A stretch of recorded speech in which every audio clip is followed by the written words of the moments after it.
There is no such thing as a perfectly secure election. It just doesn't happen. There is too much incentive to swing an election one way or the other. There's always going to be fraud, so you want to make sure that you have instruments in place, systems in place, that allow you to A, protect against that fraud, B, identify where that fraud occurs, and C, seek remedy against that fraud when you know that it has occurred. 100%. So how do we go about doing that? Well, first, let's identify how somebody actually tampers with an election. I've given you a few instances from history. And there's, you know, if I were to ask this question, I could ask everybody in the room, what's a way of tampering with the election that you know of? And I bet I'd get a different answer from every person in here, because there's a lot of different ways of doing it, right? Really, the scope of election tampering is the limit of human creativity. How creative can you be? That's the limit of election tampering. So I want to put election tampering into two broad categories for our purposes, and then I think you can fit the rest of the other kinds of election fraud into those two groups. The first one's going to be tampering with the actual votes of an election. So that's something like what I described in the 1960 election. That was the one where dead people were apparently voting, and you had houses with 56 people in it. You actually tamper with the votes. You can go out and you can make sure you can cast a vote that was not legitimately cast by a real person. And that's one way to tamper with an election. It's the easier to understand, I think, and it's the one that gets more attention in most of our media publicity about elections. Well, the other way that you can tamper with an election is to tamper with the procedures of an election, the how of an election. That's more like what we saw in ancient Rome. You know, the Romans were fairly sophisticated folks, and they voted in sort of what we call today sort of a town hall style. They all showed up at one place and they sort of did a voice vote for how they were going to cast their vote. So that was very hard to tamper with the votes. Instead, they tampered with the procedure. They changed the date when an election would occur. They made an election occur over a longer span of time. Now that's the harder of the two to understand, but I'm going to suggest that it's actually the far more important of the two main ways that we tamper with elections.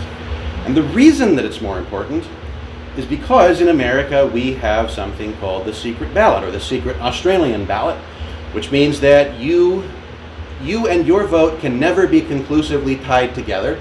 Once you go into your polling place and you go into the voting booth and you start casting your vote, nobody in the world is allowed to find out how you voted. You can tell people if you want, but they can't inquire into it. We have a secret ballot. That's what that means. Well, that creates a number of challenges, because even if you can look at an election after it's occurred, identify votes that appear to be fraudulent, and say, hey, look, this is a statistical anomaly here, that these people voted this way, you can't go back and ask them. You can't ever actually identify which votes were the fraudulent votes. What's far easier to do, far better to do, is identify procedures that allow for fraud to easily occur.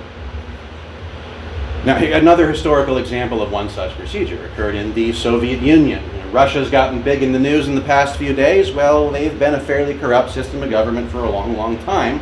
Looking back at the Soviet Union, believe it or not, they actually had elections. You may think of them as a dictatorship, but they were in a lot of respects, but they were an elected dictatorship.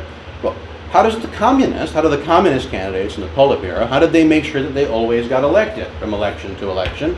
There were a number of ways, but one of the significant ways was that if you went to our equivalent of a precinct to vote, you could show up and you could vote for a candidate. And believe it or not, you could actually vote for a candidate who wasn't a member of the Communist Party. And to do that, you brought your ballot, you filled in your ballot, you made sure that a candidate was marked on it, and you submitted that ballot in the ballot box. Well, what if you wanted to vote for the communist candidate? How did you do that? You showed up and submitted a blank ballot without filling in anything. I'll let you think about that for a second, but that's a system that is very, very prone to fraud. Because, I mean, for one thing, it's much easier for folks to show up and vote for the communists. They don't have to do as much work. So if somebody really doesn't care, why not show up on your way to work and just drop off a blank ballot and you're done? But secondly, what happens if, while the Communist Party officials, who conduct the elections, by the way, they don't have nonpartisan persons conduct those elections, people in government conduct those elections, who are Communist Party members. So if the Communist Party members are going through the votes, and let's say they count them and they have 10,000 votes for the non-communist, and they have 10,001 votes for the communist. Well, it comes out the other way. So let's say that let's say the non-communist wins in the first round. How easy is it to just have a few more votes that showed up?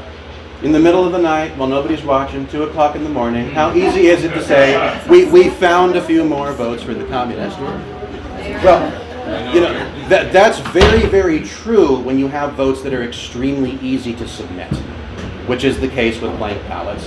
Now, what's even easier than submitting a paper ballot? Well, some ones and zeros in a machine are pretty easy. Especially if the person that makes the machine won't release the algorithms or the software they use to tabulate those machines.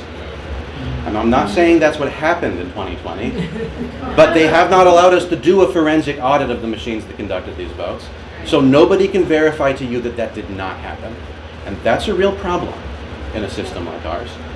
Whether or not, regardless of who you believe the legitimate winner of 2020 was,